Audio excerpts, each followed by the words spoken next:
Well, good morning and welcome to Cityline. It is great to be in your home. We are Zooming from my kitchen and we have a great hour ahead of us. Later on, we'll be talking with Washington College Savings Plan. Luke will be back in my kitchen to talk about ways that you can continue or start to save for that young person or even yourself in terms of college savings. Workforce Central. Katie Condit, she's their brand new executive director. She is here with me to talk about Workforce Central and what they are doing during this time of COVID-19. I will have Tacoma Pro Bono. Lori Davenport and Mark Morzell are here to talk about Free 253 and the housing moratorium and services they have for you or for your friends if they are not able to pay their rent, as many of us are experiencing right now. The Humane Society will be here. Our Haley will be here with the pet of the week. And right now, I have two powerhouse women who are here to talk about a wonderful partnership that they have. Please join me in welcoming first Pamela Duncan. She is the president and CEO of Metropolitan Development Council, known as MDC. Hello, Pam. Hello there, my dear. Thank you for inviting me here. Oh, it's great to have you here. I get to see you every Monday on Straight Talk, but if I get to see you more than twice a week, it's a bonus. So thank you so very much. And in addition to gifts that you bring to us, you brought this beautiful woman with you. I'm talking about Gail Neal. She is the executive director of the Multicultural Child and Family Hope Center. Hello, Gail. Hello, Amanda. It is a pleasure to be here. And Pam, thank you so much for the invite. Last time I saw you, Gail, I was eating pizza along with Elizabeth in one of your beautiful facilities and really just basking in the love and the warmth of your staff. So it is so wonderful to see you again. Thank you. Pam, let's talk about Metropolitan Development Council. And from this moment on, I'm going to refer to Metropolitan Development Council as MDC. Can you give us an overview of what MDC is and what does it do? Absolutely. Thank you for the question. You've heard me say this many times before, Amanda. I just want to remind our audience, MDC is a community action agency. We are actually part of a 1,000 plus strong network of organizations established across the country as a result of President Johnson's war on poverty. We were established because although at the time in 1964, the unemployment rate was relatively low, it was about 4%. The poverty rate was about 1 of 5 individuals, just under 20% were experiencing poverty. And community action agencies, also known as community action partnerships or CAPs, were established to address the specific needs in their respective communities. So MDC has been around for 56 years addressing issues that initially were focused on housing renovation so that people could purchase homes, and also economic development activities, and not just in Tacoma, but throughout Pierce County. Over the years, we have expanded. We have now become an agency that has services that people walk into the doors specifically for, such as weatherization, rental assistance,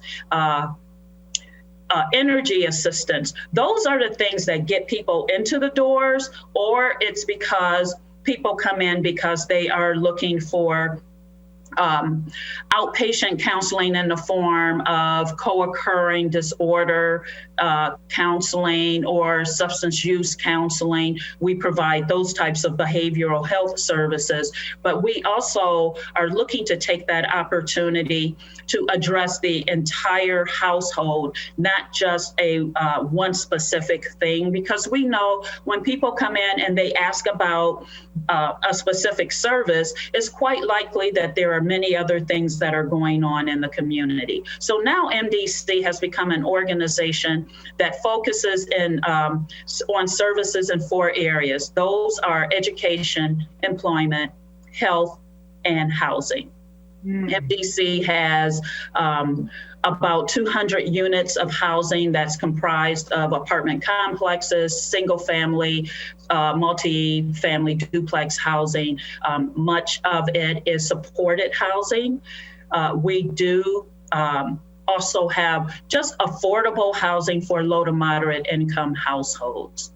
Over the years, MDC has also really expanded beyond what it means to be a community action agency. And we are in the process of really condensing that so that as we talk about what we do, we can also show the impacts to transform anyone with whom we work from wherever they are, co-creating a pathway to how they define success in their lives. So I just said a lot. There are quite a few things that we do. Again, we have inpatient behavioral health services. We have education programs. We operate in several schools throughout, several high schools throughout Pierce County. So Pam, you so eloquently described that. So when we put COVID-19 on top of all the gifts that MDC gives this community, how does that change how you deliver the services, number one? And then number two, what are you seeing are the community needs right now? Sure. When we think of first responders or essential workers in our community, we typically think immediately of the police, the fire, and ER workers, right? But there's a behavioral health aspect, and those are essential services as well. MDC operates an inpatient psychiatric evaluation and treatment unit, as well as withdrawal management, also known as detox. Those services continued nonstop have continued throughout the course of the pandemic, where folks are come in, whether voluntarily or are referred from hospitals for those services. So those services, as well as our 24/7 family shelter that we operate in partnership with Bethlehem Baptist Church, have continued. We actually extended from an overnight shelter to 24/7 operations at that shelter. And then again, I mentioned we have supportive housing, and there are some instances where we must have staff on site 24/7, such as Randall Townsend and the Avenue, which is for 18 to 24-year-old young adults. In both cases, we have continued to provide those services on site. To your other question, what have we seen? What have we had to change? We became very much aware, sometimes painfully so, that those services we were providing to high school students on site, or even in the universities and community colleges on site, like everyone else, we had to go virtual.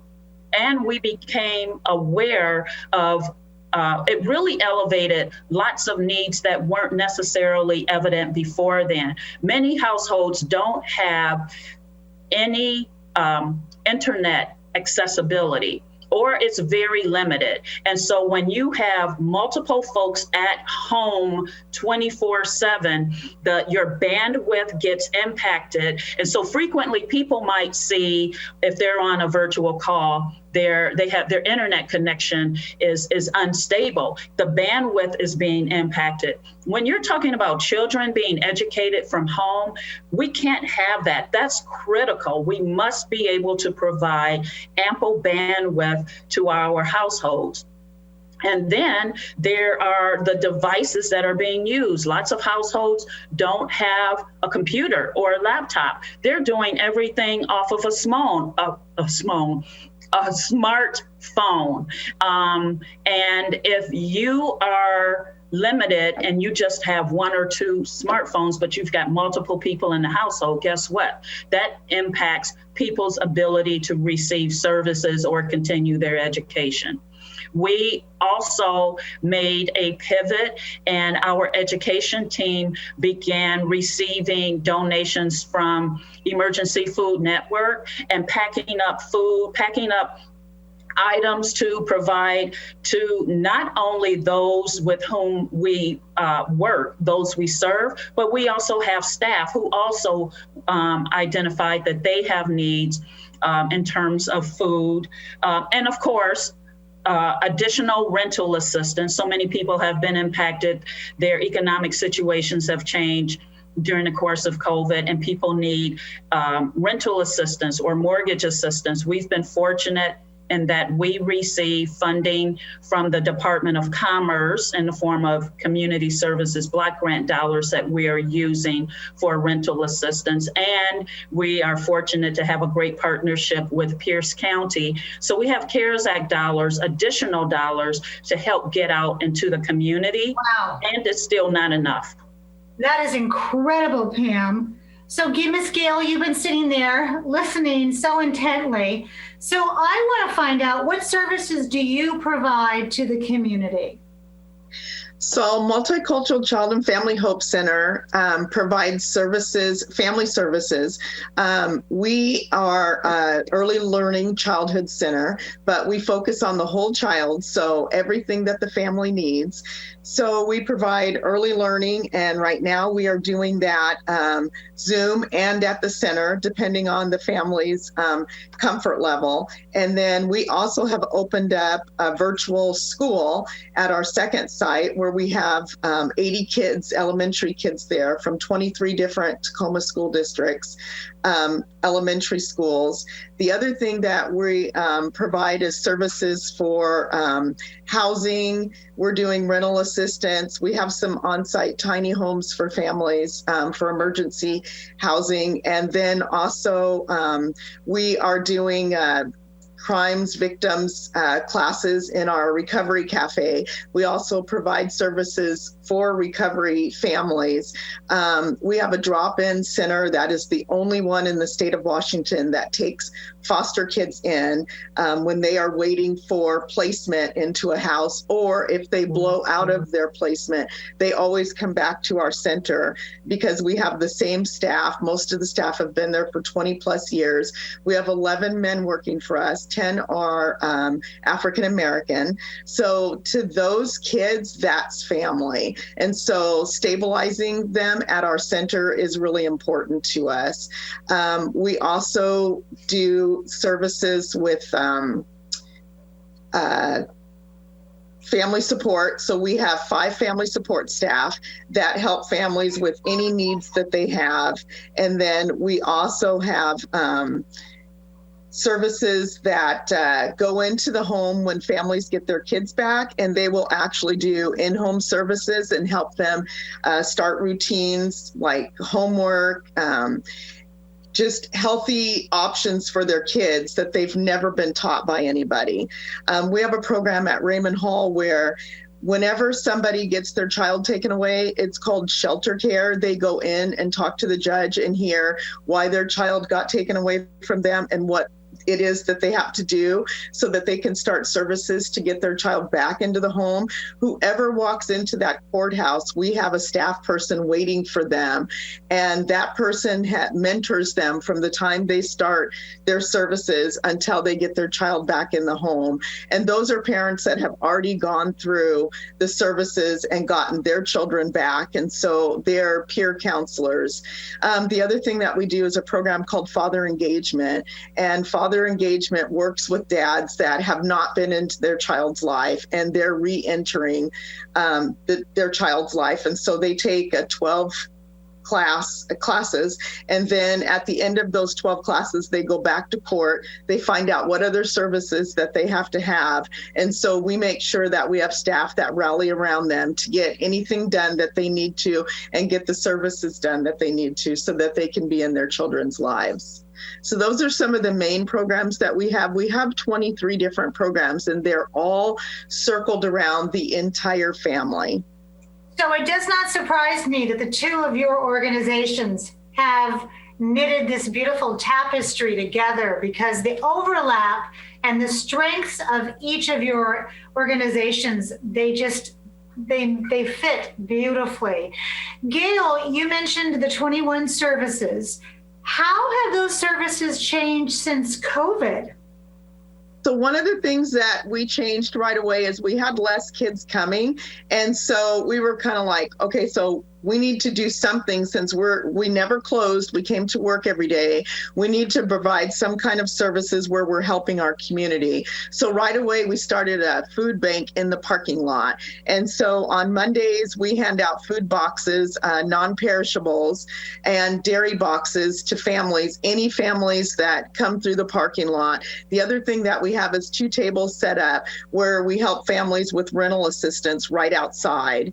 And so on Wednesdays, we hand out education packets for any families that need them. They just drive through and then we help them. We have a prevention program in the parking lot that works with families that are about to lose their apartments or their shelter. And so we figure out how to help them so that they can stabilize and stay where they're at.